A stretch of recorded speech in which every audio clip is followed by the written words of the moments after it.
Hey first-time homeowners, if you want your fridge filter to keep filtering your fridge, you need to replace the filter every 6 months. Oh yeah, your fridge has a filter. Don't look so guilty, your parents probably didn't know this either. Then again, these are the same people that are constantly reposting copy pasta they're convinced will prevent Facebook from reusing their photos without permission. But your fridge filter catches minerals, food particles, and other crud you don't want going in your ice cubes or water dispenser or, your mouth. As the filter builds up debris over time, it'll work less efficiently. Eventually, your ice maker could clog up and stop working altogether. To prevent nasty water and ice cube issues, get the following steps down cold. Turn the ice maker off and unplug the refrigerator to prevent water spillage and for safety's sake.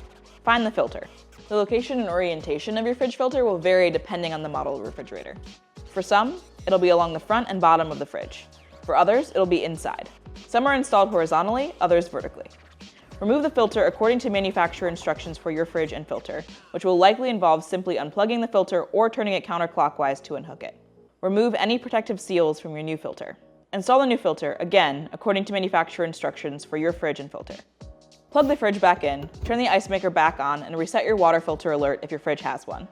Dump the first batch of ice and the first few glasses of water to clear out that new filter flavor. And there you have it, your fridge filter and your conscience are clean. Oh, and don't forget to share this with your parents on Facebook.